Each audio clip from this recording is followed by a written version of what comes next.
insurgés Mobondo dans les territoires de Kenge. L'armée loyaliste a neutralisé 9 assaillants et récupéré un important arsenal de guerre.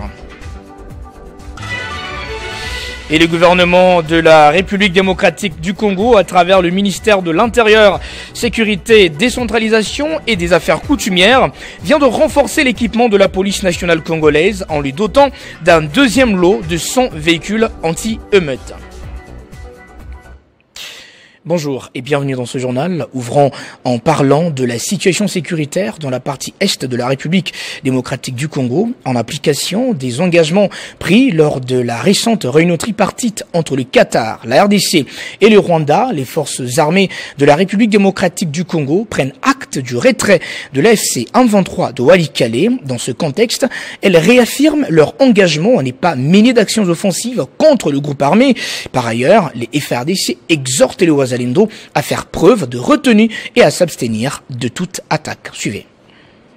Les forces armées de la République démocratique du Congo, FARDC, prennent acte de la décision annoncée ce jour par l'Alliance Fleuve Congo et les mouvements du 23 mars, communément appelé M23, de se retirer de la localité de Walikale dans la province du Nord Kivu en exécution de la déclaration conjointe entre l'État du Qatar, la République démocratique du Congo et la République du Rwanda du 18 mars 2025 en présence de Son Altesse l'émir du Qatar, Cheikh Tamim bin Hamad Al Thani, son Excellence, le président de la République démocratique du Congo, le président Félix Antoine Tshisekedi Tshilombo et son Excellence, le président de la République du Rwanda, le président Paul Kagame. Les forces armées de la République démocratique du Congo vont observer avec vigilance le retrait des forces hostiles de Walikale jusqu'à l'est de la ville de la cité de Kibati.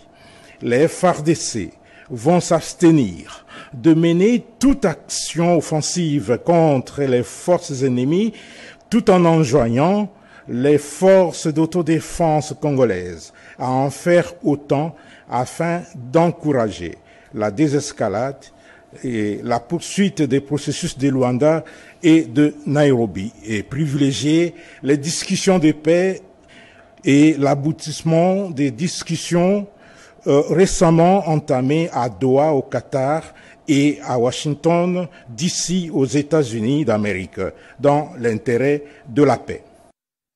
C'est un tournant majeur dans la gestion du conflit entre la République démocratique du Congo et la rébellion du M23. Kinshasa s'affirme désormais engagé en dialogue direct avec le rebelle dans l'espoir de mettre fin aux hostilités et aux violences entre les populations civiles. Dans son point de presse, la ministre des Affaires étrangères, Thérèse Kaikwamba, a souligné qu'il s'agit d'une posture stratégique qui marque une évolution dans l'approche du gouvernement face à cette crise persistante. En effet, nous avons très longtemps maintenu que interagir ou que des négociations directes avec le M23 ne devaient pas être notre priorité et surtout notre mode opératoire immédiat ou préféré. Mais comme vous le dites, justement, le médiateur angolais a lancé cette initiative, cette invitation aux différentes parties de se rencontrer et de discuter. Je pense que ce qui est important, c'est encore une fois le contexte un peu plus large dans lequel tout cela s'est passé. Une série d'engagements, de promesses de cessez-le-feu qui ne se sont pas matérialisées. Et encore une fois, du côté de la République démocratique du Congo, la détermination de mettre une cessation le plus vite possible aux hostilités et surtout aux souffrances à nos populations civiles. Et donc, la décision de la République démocratique du Congo de participer à une éventuelle rencontre, elle n'était pas juste une promesse dite, mais aussi une promesse tenue. Nous avons regretté le fait que le M23 n'ait pas pu ou voulu répondre de manière favorable à cette invitation.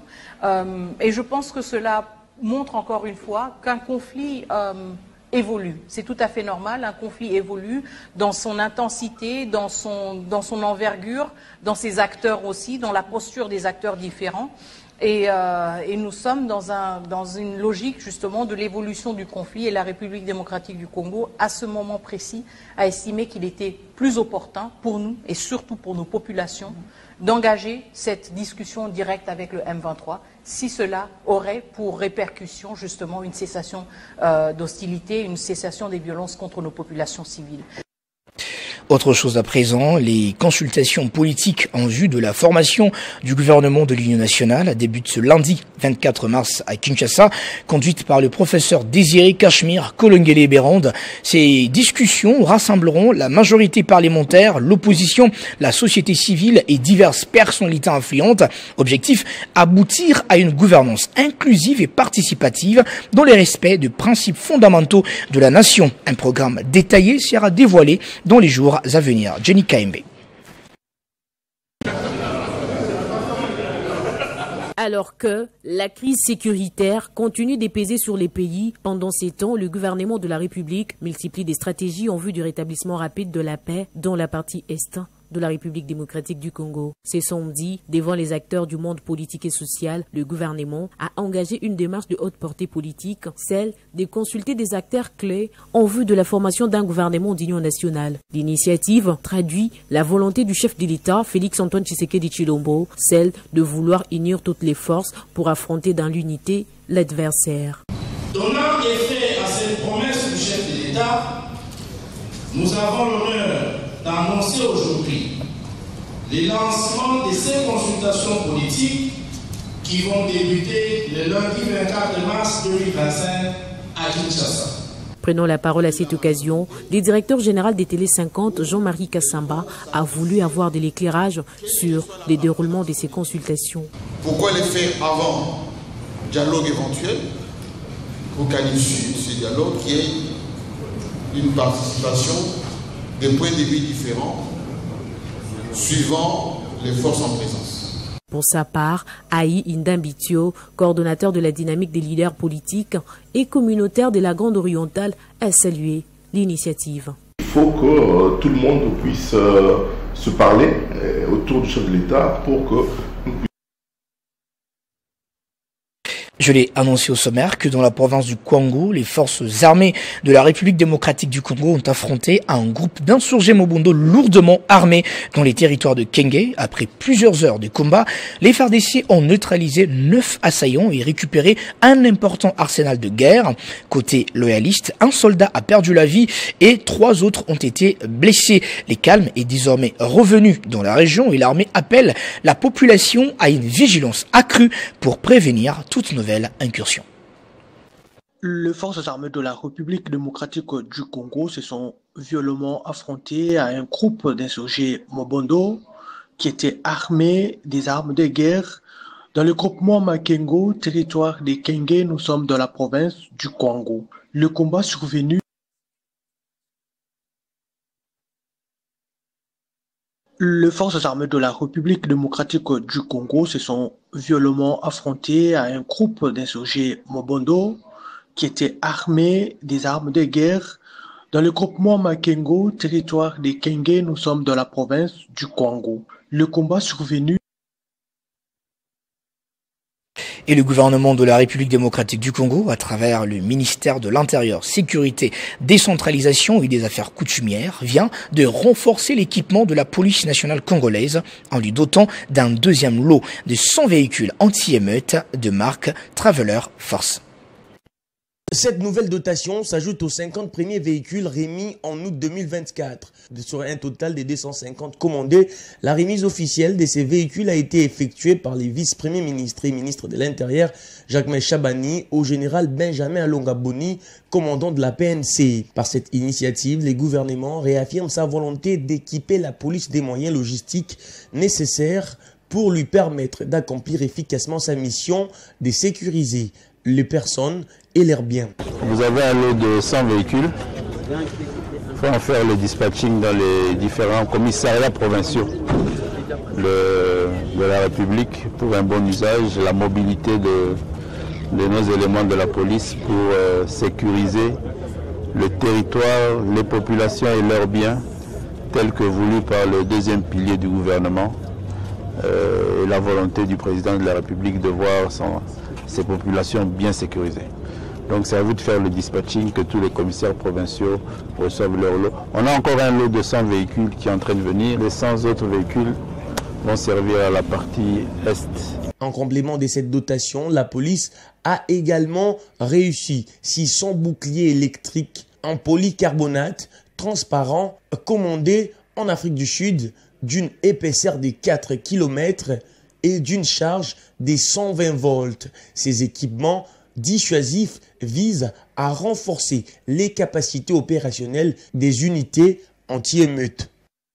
Quittons Kinshasa pour le Katanga, où la vice-présidente de l'Assemblée provinciale, Liliane Komba Maka, accompagnée de plusieurs députés provinciaux et des grands chefs issus des différents territoires, ont effectué une visite dans les prisons des Boma et Kassapa, un déplacement marquant qui témoigne d'un plaidoyer fort pour l'amélioration des conditions carcérales et le respect des droits humains.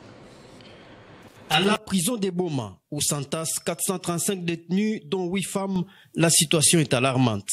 La surpopulation et les conditions précaires soulèvent des préoccupations majeures. Face à cette réalité préoccupante, la vice-présidente de l'Assemblée provinciale du Haut-Katanga, Liliane Komba Maka, a plaidé pour la mise en place des tribunaux de grande instance dans chaque territoire afin d'assurer un accès plus rapide à la justice et de réduire les détentions prolongées. Notre combat est unique. Nous voudrions que vraiment, dans chaque territoire, on puisse ouvrir les tribunaux de grande instance afin que nos prisonniers puissent rester dans les territoires. Au-delà des paroles, des actes. La délégation a également apporté des vivres, des médicaments et des produits de première nécessité aux détenus. Un geste d'humanité qui redonne espoir à ceux qui se sentent oubliés du système. Tunambatana mikono shiba depute munatona ba materitoire yote juu kwa kuangalia eta ya batoto yetu mutwachie tutumike. Mnaona mama komando wanetikia kutupeleka yulu yetu, tutakuwa tutashimamia hii madossier juu tuoneko évolution. Le périple humanitaire s'est poursuivi à la prison de Kassapa, où les élus se sont particulièrement intéressés aux conditions de détention des femmes en cette période marquant le mois de la femme. À travers ce plaidoyer, ces gestes concrets, la vice-présidente Liliane Komba Maka et l'honorable Assia Joël incarnent une dynamique politique tournée vers la justice et le respect des droits humains.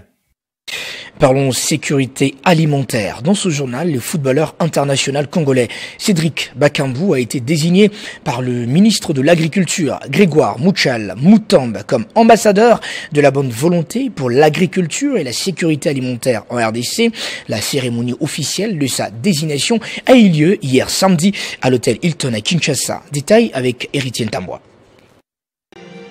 Présidé par le ministre d'État, ministre de l'Agriculture et Sécurité alimentaire, Grégoire Mutombe, l'activité a connu la présence des membres du corps diplomatique, des membres du gouvernement, des députés et sénateurs, ainsi que des membres de la Fondation Cédric Bakambu. À tout seigneur, tout honneur, le ministre a avant tout rendu un vibrant hommage au chef de l'État Félix Tshisekedi, exprimant sa profonde gratitude au commandant suprême et à la première ministre Judith Suminwa. Parmi les temps forts de la journée, on note la remise du certificat de désignation d'ambassadeur des bonnes volontés pour l'agriculture et la sécurité alimentaire de la RDC aux joueurs professionnels internationaux et la remise symbolique du panier agricole, signe d'engagement pour la production agricole. Le ministère de l'Agriculture et Sécurité alimentaire se propose de développer des filières agricoles inclusives. C'est dans ce cadre que je nomme en ces jours l'international congolais de la sélection nationale de Léopard, notre équipe nationale, je cite Cédric Bakambu, comme ambassadeur de bonne volonté pour l'agriculture et la sécurité alimentaire. Ce titre est accepté par les joueurs après avoir compris que l'agriculture est capable de transformer la République sur le plan économique en créant des emplois et l'indépendance alimentaire. J'accepte cette mission avec passion et détermination et je vais l'assumer avec tout le sérieux et l'engagement qu'elle requiert.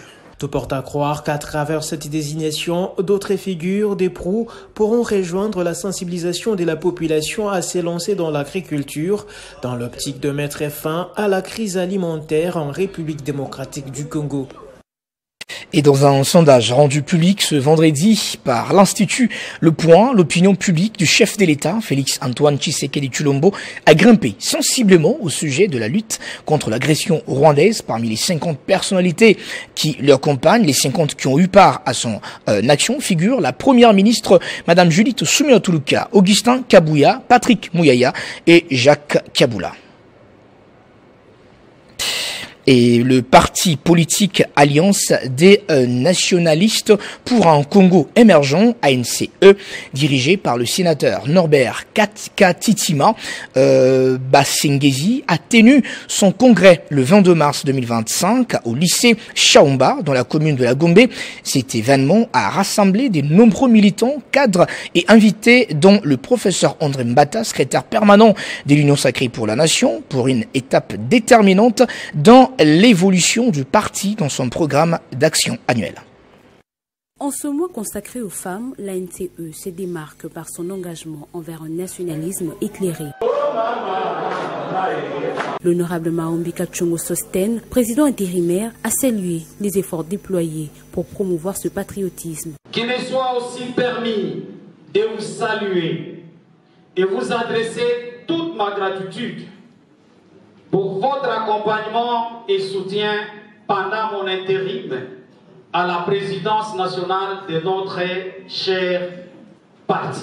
Après la lecture du procès-verbal, le sénateur Kantintima a été désigné président national avec la remise de symbole de leadership. Norbert Kantintima explique son programme d'action. Nous allons renforcer nos relations, que nous on a appelées relations privilégiées avec l'Union sacrée et surtout avec la haute autorité.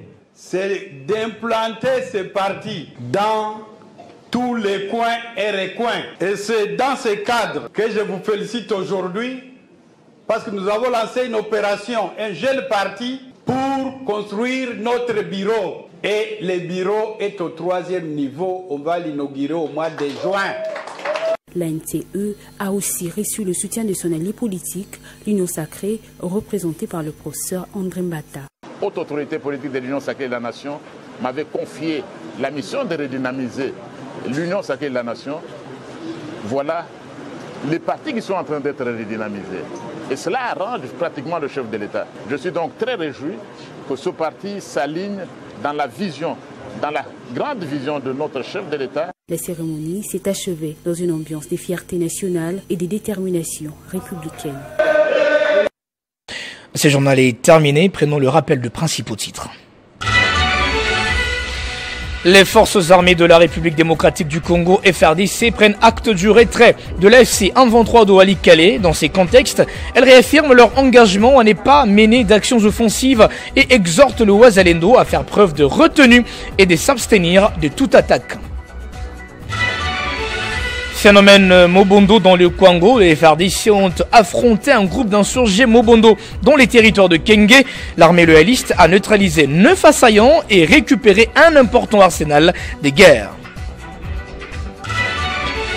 Le gouvernement de la République démocratique du Congo, à travers le ministère de l'Intérieur, Sécurité, Décentralisation et des Affaires coutumières, vient de renforcer l'équipement de la police nationale congolaise en lui dotant d'un deuxième lot de 100 véhicules anti-émeutes. C'est par ici que se referme complètement ce journal. Merci à vous de l'avoir suivi de partout. À très bientôt sur Télé 50.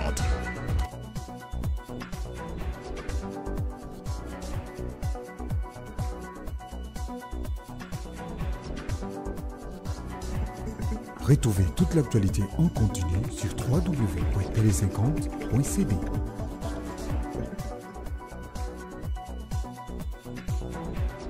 Ce programme vous a été offert par Illico Cash.